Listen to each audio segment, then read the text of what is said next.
નમસ્કાર મિત્રો, હું વેદાંત પટેલ અને આપ સૌનું સ્વાગત કરું છું આપના Tally prime complete course in ગુજરાતીમાં.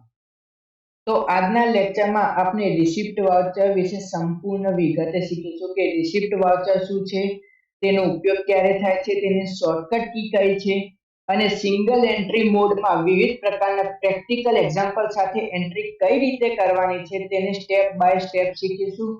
તો ચાલો મિત્રો, કોઈ પણ સમય બગાડ્યા વગર શરૂ કરીએ.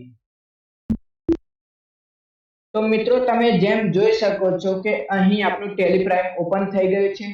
તો સૌપ્રથમ એ સમજીએ કે રિસિપ્ટ વાઉચર શું છે. તો જ્યારે પણ બિઝનેસમાં પૈસા આવે છે ત્યારે રિસિપ્ટ વાઉચરનો ઉપયોગ થાય છે, અને જ્યારે પણ બિઝનેસમાંથી પૈસા જાય છે ત્યારે પેમેન્ટ વાઉચરનો ઉપયોગ થાય છે.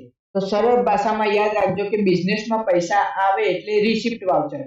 આ પૈસા કેશ દ્વારા પણ આવી શકે છે અને બેંક દ્વારા પણ આવી શકે છે. તો એનું ઉદાહરણ તરીકે હું તમને કહું તો કસ્ટમર પાસેથી પેમેન્ટ મળ્યું, ઇન્ટરેસ્ટ રિસીવ થયું, કમિશન રિસીવ થયું, રેન્ટ રિસીવ થયું, ડેટર પાસેથી પેમેન્ટ મળ્યું અને ઓનરે કેપિટલ મૂક્યું.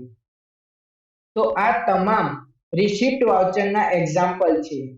તો હવે આપણે પ્રેક્ટિકલ તરફ જઈએ.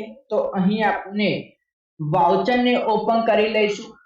તો હું તમને પહેલાની થોડી પણ શોર્ટકટ કીને યાદ કરાવી લઉં. તો જ્યારે પણ તમે F4 કરશો એટલે કોન્ટ્રા વાઉચર ઓપન થશે. પછી તમે F5 ને ઓપન કરશો એટલે પેમેન્ટ વાઉચર ઓપન થશે, અને F6 ને કરશો એટલે રિસિપ્ટ વાઉચર ઓપન થશે. પણ આજે આપણે સિંગલ એન્ટ્રી મેથડનો યુઝ કરવાના છીએ એટલે અહીં ચેન્જ મોડ પર જઈ સિંગલ એન્ટ્રીમાં જતા રહીશું. તો હું તમને આપણે આપણા પ્રથમ પ્રેક્ટિકલ એક્ઝામ્પલ તરફ જઈએ. તો કસ્ટમર પાસેથી કેશ રિસીવ. તો માનો કે રાહુલ ટ્રેડર્સ પાસેથી આપણને 20,000 રૂપિયા કેશ મળ્યા. તો સૌપ્રથમ અહીં તમે જે અકાઉન્ટનું સેક્શન જોઈ શકો છો એમાં આપણે કેશ અકાઉન્ટ પસંદ કરી લઈશું. અહીં આપણે કેશને પસંદ કરી લઈશું. અહીં પર્ટિક્યુલરમાં રાહુલ ટ્રેડર્સને આપણે પસંદ કરીશું. રાહુલ ટ્રેડર જેનું આપણે લેજર પહેલા પણ ક્રિએટ કર્યું હતું, અહીં આપણે રાહુલ ટ્રેડર્સને સિલેક્ટ કરી લઈશું અને અહીં આપણે અમાઉન્ટ લખી દઈશું 20,000. અને તમારે અહીં મેથડ ઓફ એડજસ્ટમેન્ટમાં હાલ ઓન અકાઉન્ટ જ રાખવાનું છે. અહીં મેથડ ઓફ એડજસ્ટમેન્ટ વિશે આપણે આગળના જે લેક્ચર આવવાના છે એમાં શીખીશું. તો અત્યારે તમારે એને ઓન એકાઉન્ટ જ રહેવા દેવાનું છે. અને હવે આપણે નરેશન લખીએ કે cash received from Rahul traders. તો cash received from Rahul traders.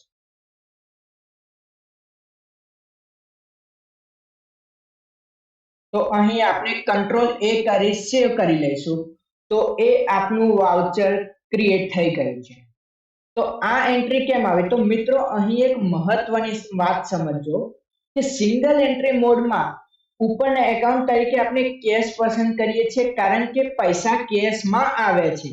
પણ અકાઉન્ટિંગ ઇફેક્ટમાં એવું જ રહે છે કે કેશ એકાઉન્ટ ડેબિટ થાય છે અને રાહુલ ટ્રેડર્સમાં ક્રેડિટ થાય છે.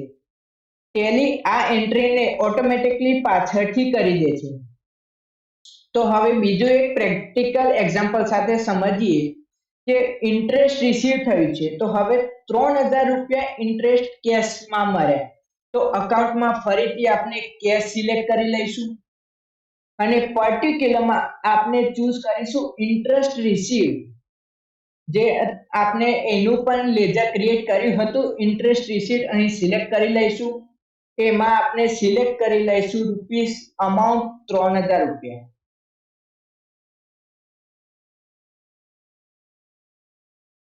અહીં આપણે નરેશન લખી દઈશું કે ઇન્ટરેસ્ટ રિસીવ.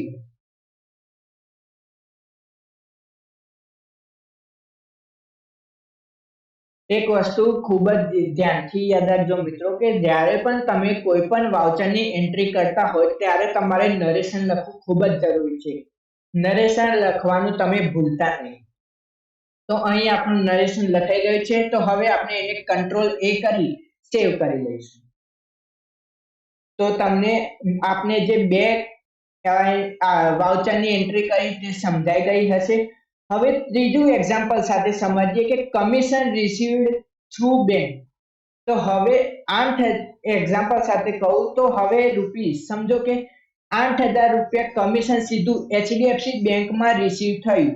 તો હવે અકાઉન્ટમાં આપણે એચડીએફસી બેંકને ચૂઝ કરી લઈશું અને પર્ટિક્યુલરમાં આપણે ચૂઝ કરીશું commission.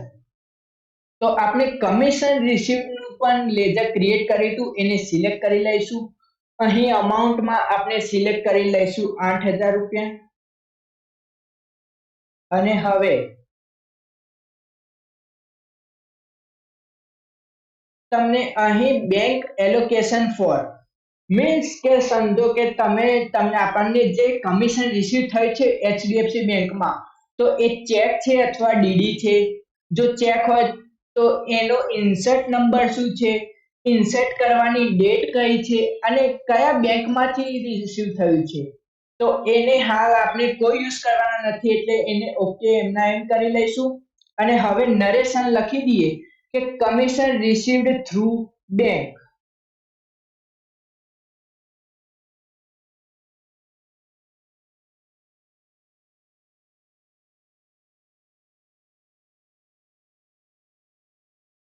Commission received through bank. તો હવે આપણું નરેશન લખાઈ ગયું છે એટલે આપણે એને કંટ્રોલ A કરી સેવ કરી લઈશું. તો હવે હું તમને હજુ એક એક્ઝામ્પલ ફોર સમજાવું કે કેપિટલ ઇન્ટ્રોડ્યુસ. હવે ઓનરને બિઝનેસમાં રૂપીસ 1 લાખ કેશ મૂક્યા. હું તમને કહું તો ઓનરે બિઝનેસમાં 1 લાખ રૂપિયા કેશ મૂક્યા. તો અહીં હવે આપણે એકાઉન્ટમાં એક કેશ એકાઉન્ટને ચૂઝ કરી લઈશું ફરીથી અને પર્ટિક્યુલરમાં આપણે ચૂઝ કરીશું કેપિટલ અકાઉન્ટ.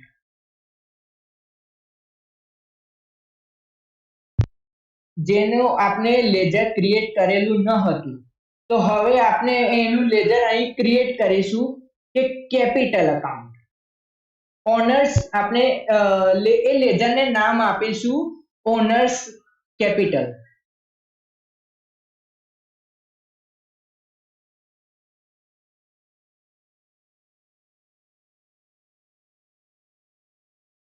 Owners capital. અને તમને જેમ ખબર જ છે કે ઓનર્સ કેપિટલ છે તો એરિયો કેપિટલ એકાઉન્ટમાં જ જવાનું છે, એને એમાં કોઈ ચેન્જીસ કરવાની જરૂર નથી એટલે આપણે એને કંટ્રોલ A કરી સેવ કરી લઈશું. તો ઓનર્સ કેપિટલ તો એમાં અમાઉન્ટમાં લખી દઈશું 1 લાખ રૂપિયા. તો અહીં 1 લાખ થઈ ગયા છે. અહીં નરેશનમાં આપણે લખી દઈશું કે કેપિટલ ઇન્ટ્રોડ્યુસ્ડ બાય ઓનર.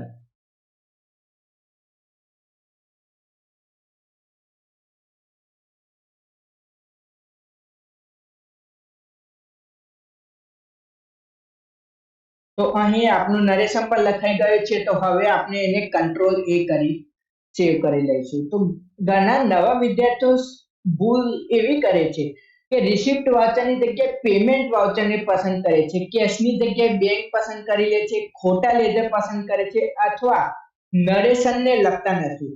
તો આ ભૂલોને તમે બને તો ટાળવા રાખજો. તો આજનું રિવિઝન કરી લઈએ. તો આજે આપણે શું શીખ્યા? તો આજે આપણે રિસિપ્ટ વાઉચર શું છે, તેનો ઉપયોગ ક્યાં થાય છે, F6 શોર્ટકટ કી શેના માટે યુઝફુલ છે, કસ્ટમર પાસેથી કેશ રિસીવ થયું એના એક્ઝામ્પલ શીખ્યું, પછી ઇન્ટરેસ્ટ રિસીવના શીખ્યા, કમિશન રિસીવના શીખ્યા, કેપિટલ ઇન્ટ્રોડ્યુસના શીખ્યા અને સિંગલ એન્ટ્રી મોડમાં એન્ટ્રી કેવી રીતે કરવી એ પણ શીખ્યા. તો આજનું તમારું હોમવર્ક એ છે કે જે મેં આજે ક્રિએટ કર્યા છે વાઉચર એ તમારે 4 જેમ કે શોર્ટ કસ્ટમર પાસેથી cash received, interest received, commission received અને કેપિટલ ઇન્ટ્રોડ્યુસ એ તમારે જાતે તમારા લેપટોપમાં ક્રિએટ કરો. જો આજનો વિડિયો તમને ગમ્યો હોય તો લાઈક કરો, તમારા મિત્રો સાથે શેર કરો અને ચેનલને સબસ્ક્રાઇબ કરવાનું ભૂલશો નહીં. હું મળીશ તમને નેક્સ્ટ લેક્ચરમાં. અને આપણે નેક્સ્ટ લેક્ચરમાં જર્નલ વાઉચરનું સંપૂર્ણ પ્રેક્ટિકલ સાથે શીખીશું. ત્યાં સુધી પ્રેક્ટિસ કરતા રહો અને જો તો તમને કોઈ ક્વેશ્ચન હોય તો કોમેન્ટમાં જરૂર પૂછજો. હું વેદાંત પટેલ મળીશ તમને નેક્સ્ટ લેક્ચરમાં. ધન્યવાદ.